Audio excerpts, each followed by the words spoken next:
New York সিটির দায়িত্ব নেয়ার কয়েক ঘণ্টা পরই ইসরায়েলপন্থী একাধিক নির্বাহী আদেশ বাতিল করে দিয়েছেন শহরটির নবনির্বাচিত মেয়র জোহরান মামদানি।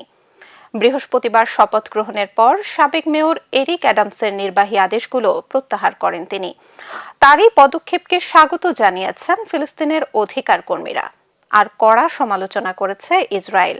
দেশটি বলছে মেয়র তার আসল চেহারা দেখাতে শুরু করেছেন।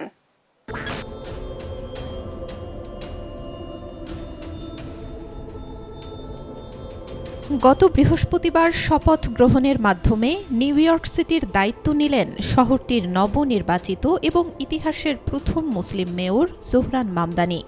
দায়িত্ব গ্রহণের কয়েক ঘণ্টা পরই নিয়েছেন এমন এক পদক্ষেপ যাতে যেমন ভাসছেন প্রশংসায় তেমনি হচ্ছেন সমালোচিত।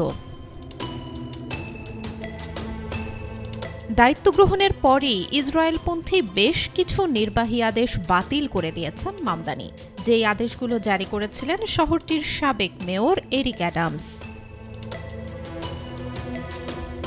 বাতিল করা নির্বাহী আদেশগুলোর একটি ছিল ইসরায়েলকে বয়কট করার উপর বিধিনিষেধ সংক্রান্ত। এই আদেশ অনুযায়ী ইসরায়েলের নাগরিক বা মার্কিন মিত্রদের সঙ্গে সংশ্লিষ্ট ব্যক্তিদের প্রতি বৈষম্যমূলক কোনো চুক্তি করতে নিষেধ করা হয়েছিল মেয়রের নিযুক্ত কর্মকর্তাদের। বাতিল হওয়া আরেকটি নির্বাহী আদেশ হল ইন্টারন্যাশনাল হলোকাস্ট রিমেমব্রেন্স অ্যালায়েন্সের দেয়া ইহুদি বিদ্বেষ বিষয়ক একটি বিতর্কিত সংজ্ঞা। ফিলিস্তিনের অধিকার কর্মীদের মতে সংজ্ঞাটি ব্যবহার করে ইসরায়েলের নীতি বা কর্মকাণ্ডের যৌক্তিক সমালোচনাকেও ইহুদি বিদ্বেষ তকমা দিয়ে মানুষের কণ্ঠরোধ করা হতো। এমন পদক্ষেপ গ্রহণের পর ফিলিস্তিনের অধিকার কর্মীদের প্রশংসায় ভাসছেন মামদানি।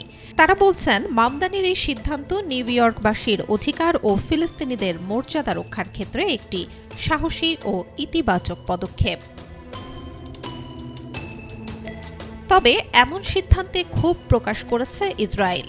দেশটির পররাষ্ট্র মন্ত্রণালয়ের মতে জ্বলন্ত আগুনে ঘি ঢালার মতো কাজ করেছেন মামদানি। মন্ত্রণালয়টি বলছে এটি কোনো নেতৃত্ব নয়, বরং প্রকৃত চেহারা দেখাতে শুরু করেছেন নবনির্বাচিত মেয়র। ৩৪ বছর বয়সী সাবেক এই আইন প্রণেতা তার নির্বাচনী প্রচারে বাসা ভাড়া কমানো, বিনামূল্যে বাস সুবিধা ও শিশু পরিচর্যার প্রতিশ্রুতি দিয়েছেন। জীবনযাত্রার ব্যয় কমানোর প্রতিশ্রুতি দিয়েই তিনি ব্যাপক জনপ্রিয়তা অর্জন করেন। এছাড়াও নির্বাচনী প্রচারণার শুরু থেকেই মামদানি নিজের মুসলিম পরিচয় নিয়ে অত্যন্ত সোচ্চার ছিলেন এবং নিউ ইয়র্কের বিভিন্ন মসজিদে নিয়মিত যাতায়াতের মাধ্যমে শক্তিশালী জনসমর্থন তৈরি করেন।